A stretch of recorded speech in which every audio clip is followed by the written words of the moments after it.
बाबूबरही विधानसभा की जो स्थिति है इसमें परिवारवाद चल रहा है शुरू से ही।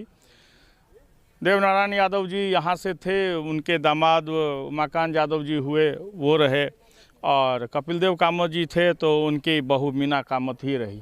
तो हम यहाँ थर्ड ऑप्शन अभी बीजेपी बन के आ रही है कि यहाँ कम से कम मेरिटेरियस लोगों को जो है वो मौका मिलेगा।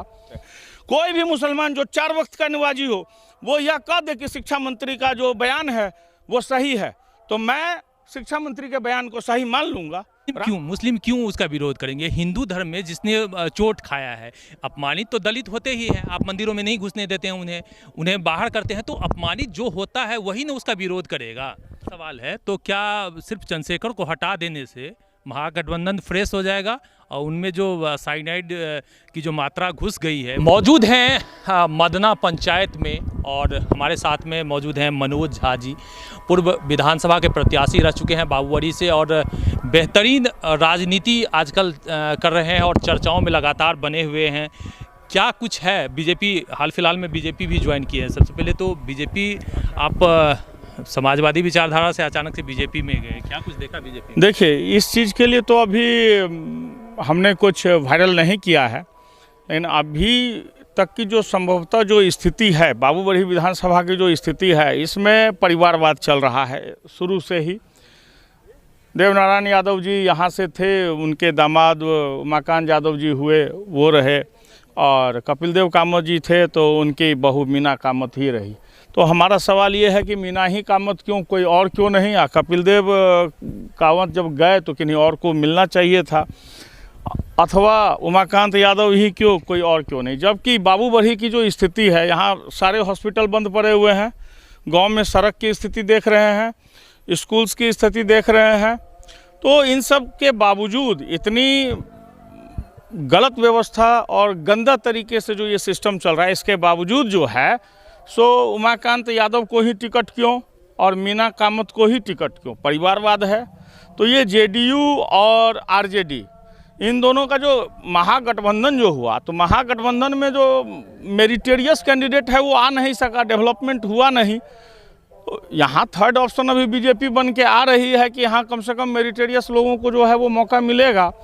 और जहाँ सेंट्रल लेवल की बात है, जहाँ माननीय नरेंद्र मोदी जी इतना कुछ इस देश के लिए किए, आज भारत शक्तिशाली देश में गिना जा रहा है और भी शक्तिशाली देश में गिना जा रहा है उनके वजह से। माननीय अमित शाह जी, माननीय नित्यानंद राय जी, ये जो एक सिस्टम है, इस सिस्टम में ज़रूर से बिहार के अंदर जो यह दुर्गति है परिवारवाद की वो ख़त्म होगी, और दूसरी दुर्गति जो अपराध का है, तो अपराध सूत्र जो है वो बिल्कुल से निरस्त होगा। तो ऐसे पार्टी के साथ जुड़ के कोई भी काम करना चाहेगा। है कि जो बीजेपी का अभी जो हाल फिलहाल में गृह मंत्री अमित शाह आए थे झंझारपुर में, उनका जो चुनावी मुद्दा था, हमने देखा अधिकतर उनका अटैकिंग लालू नीतीश का गठबंधन के ऊपर में था।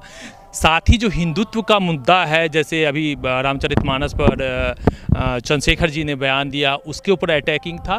तो क्या इन मुद्दों के सहारे जो बिहार की जो सामाजिक परिवेश है उसमें वो चुनाव जीत जाएंगे? देखिए, सबसे बड़ी चीज़ यह है कि किसी भी पार्टी के द्वारा अगर माहौल को ख़राब किया जाता है, जैसे चंद्रशेखर जी ने अभी रामचरितमानस पे बयान दिया और पोटासियम साइनाइड की तरह जो है सो उस चीज़ से अटैच करके जो एक धर्म विशेष को उन्होंने ललकारा है और उसके ऊपर क्वेश्चन किया है। तो देखिए, धर्म कोई भी हो, मुस्लिम धर्म हो, हिंदू धर्म हो, सिख हो, ईसाई हो, सब भारत एक लोकतांत्रिक देश है और यहाँ हर धर्म को बराबर इज्जत है, बराबर एक अधिकार के साथ जीने का। तो किसी एक धर्म को टारगेट करना यह तो सबसे गलत है। हम एक चीज़ पूछते हैं, कल तक आप कह रहे थे कि बीजेपी जो है वो मुस्लिम विरोधी है, और आज आप इस बयान दे रहे हैं एक आरजेडी का नेता जो कि अभी मंत्री है। तो मंत्री का मतलब है कि पूरे बिहार के वो मंत्री हैं, पूरे बिहार का जनता को संबोधित कर रहे हैं। वो जब तक विधायक होते तो वो अपने विधानसभा को संबोधित करते, लेकिन अभी वो तो पूरे बिहार को संबोधित कर रहे हैं। तो रामचरितमानस का अगर वो उदाहरण दे के उसको मतलब कि घृणा भाव से इस तरह से कर रहे हैं, तो हमको बताइए कि ये आखिर ये भेदभाव जो उत्पन्न हो रहा है, ये उत्पन्न करने का काम बीजेपी कर रहा है या अभी जो ये महागठबंधन की सरकार है वो कर रहा है? अभी तक माननीय लालू प्रसाद यादव जी का या तेजस्वी यादव जी का बयान नहीं आया कि आपने ऐसा क्यों कहा, आप माफ़ी मांगिए। अभी तक माननीय नीतीश कुमार जी का बयान नहीं आया। तो इसका मतलब है कि धर्म की राजनीति, महागठबंधन मुसलमान जो 4 वक्त का नवाजी हो वो यह कह दे कि शिक्षा मंत्री का जो बयान है वो सही है, तो मैं शिक्षा मंत्री के बयान को सही मान लूँगा। रामचरितमानस के मुस्लिम क्यों उसका विरोध करेंगे? हिंदू धर्म में जिसने चोट खाया है, अपमानित तो दलित होते ही हैं। आप मंदिरों में नहीं घुसने देते हैं, उन्हें बाहर करते हैं, तो अपमानित जो होता है वही ना उसका विरोध करेगा। कौन सा गलत कर दिया? देखिए, बात अब हर किसी का अपना धर्म है।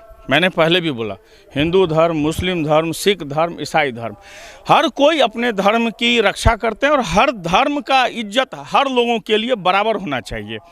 जो मस्जिद है वहाँ मुसलमान अपने मस्जिद की सुरक्षा बहुत अच्छे से करते हैं, वहाँ पे अपना जो उनका परंपरा है उस परंपरा से वो चला रहे हैं। जो हिंदू है वो अपना हिंदू परंपरा से चला रहे हैं।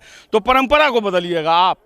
और जहाँ छोटी मोटी बातें अगर आपस में कहीं होती है अज्ञानता के वजह से, तो राजनेताओं को चाहिए वहाँ जाके उस चीज़ को सुलझाए, एक ज्ञान के प्रकाश में ला के इस चीज़ को सुलझाए। ना कि राजनेता का ये धर्म हो कि भाई आप इस तरह की बात करके रामचरितमानस के ऊपर उंगली उठा के या साइनाइड से उसकी परितुलना करके आप जो है वो एक दंगा को जन्म देने का कोशिश करें। चूँकि चुनावी समय आ गया है और इन लोगों को लगता है कि इस तरह का स्टेटमेंट देने से कोई विशेष वर्ग मुसलमान मेरे सपोर्ट में आ जाएगा या मुसलमान हिंदू वर्ग से नफरत करता है तो इसमें सपोर्ट। लेकिन ऐसी बात नहीं है, नफरत कराया जा रहा है, मेन वक्त पे आके नफरत कराया जा रहा है। और इनको डर है क्योंकि बीजेपी को अभी मुसलमानों का भी भारी सपोर्ट है। अभी माननीय अमित शाह जी आए थे, उसमें हमको लग रहा है 30% मुसलमान बड़े जो है वो कष्ट काट कर वहाँ पर पहुँचे थे, पैदल पहुँचे थे वो अमित शाह जी का भाषण सुनने के लिए। तो अब महागठबंधन को यह डर हो चुका है कि मुसलमान भी इस बात को समझ चुका है और बीजेपी का जो भी राज चल रहा है उसमें मुसलमान कहीं असुरक्षित नहीं है। हाँ, एक घटना, एक परिघटना वो होते रहती है, तो वो हिंदुओं के साथ भी होती है, सिर्फ मुसलमानों के साथ ही नहीं होती है। और किसी एक व्यक्ति विशेष को लेके सबको टारगेट नहीं करना चाहिए। अभी मैं सिर्फ माननीय तेजस्वी महोदय जी से यही पूछा है, माननीय नीतीश कुमार जी से यही पूछा है आपके माध्यम से कि आपके मंत्री जी, शिक्षा मंत्री जी आज रामचरितमानस को साइनाइड को लेके जो अभी चर्चा में आया है, जो घृणित काम किया है उन्होंने, इसके ऊपर उनका क्या रिएक्शन हुआ? तो आपका क्या मांग है कि ये शिक्षा मंत्री के सिर्फ बयान की वजह से उन्हें हटा देना चाहिए? उनके जो काम है या उनके जो गुण हैं उसकी जो मतलब चर्चा नहीं की जानी चाहिए? देखिए, शिक्षा मंत्री का मतलब है एजुकेशन। हमको लग रहा है वो जो पोटासियम का वो एग्जाम्पल दे रहे हैं, उनको पोटासियम साइनाइड का शायद फार्मूला भी ये शिक्षा मंत्री जी को नहीं पता होगा। अगर ये पता होता कि पोटासियम साइनाइड का क्या फार्मूला होता है, वो अगर ज्ञानी होते तो इस तरह का स्टेटमेंट वो नहीं देते। क्योंकि जब इंसान ज्ञान को प्राप्त कर लेता है तो वो धर्म के ऊपर आकर अपना कार्य को करता है, डेवलपमेंट के कार्य को करता है। ज्ञान प्राप्त करने के बाद भी अगर आप धर्म की राजनीति कर रहे हैं, इसका मतलब है कम से कम शिक्षा जगत में तो उनको नहीं होना चाहिए, उनको कहीं और दे देना चाहिए। तो भाजपा धर्म की राजनीति नहीं करती? देखिए, आप ये कह रहे हैं भाजपा धर्म की राजनीति नहीं करती है, या आप ये कह रहे हैं कि उन्होंने कोई गलत बयान नहीं दिया है, तो इस चीज़ का आकलन जनता करेगी। अगर हम ये पूछ रहे हैं, अगर भाजपा धर्म की राजनीति करती तो आज कैसे हर जगह भाजपा ही है? क्या सिर्फ हिंदू वर्ग ही हिंदुस्तान में रह रहा है, मुस्लिम सिख ईसाई नहीं है? तो हर जगह लगभग भाजपा ही क्यों है? आखिर कौन सा खौफ इनको सता गया, कौन सा खौफ बिहार में आके सता गया कि पोटासियम साइनाइड से रामचरितमानस को जो है वो तुलना कर दिया गया? क्या इनके मन से ये चीज़ निकल गया कि अब मुस्लिम वोट बैंक जो है वो बीजेपी की तरफ मूव कर रही है? आखिरी सवाल है, तो क्या सिर्फ चंद्रशेखर को हटा देने से महागठबंधन फ्रेश हो जाएगा और उनमें जो साइनाइड की जो मात्रा घुस गई है वो खत्म हो जाएगी? देखिए, आपका जो प्रश्न है, अगर कोई अपराध करता है, उस अपराधी को सजा मिलता है, तो दूसरा आदमी अपराध करने से डरता है। अगर मंत्री बनने के लिए इतना मेहनत किए हैं और मंत्री के पोस्ट पे पहुँचे, उस लायक नहीं, उनको हटा दिया जाएगा, तो अब जो आने वाला जो है वो तो सोचेगा ना इस चीज़ को, तो वो तो एक सीख बनता है। चलिए, फिलहाल जो है चंद्रशेखर जो शिक्षा मंत्री है बिहार के, उनको हटाने की मांग को लेकर लगातार जो बयान है मनोज झा दे रहे हैं। आगे भी इनसे चर्चा जारी रहेगा, इनकी राजनीतिक जो परिचर्चाएं हैं उस पर भी बातचीत करते रहेंगे। फिलहाल हमें दीजिए इजाज़त।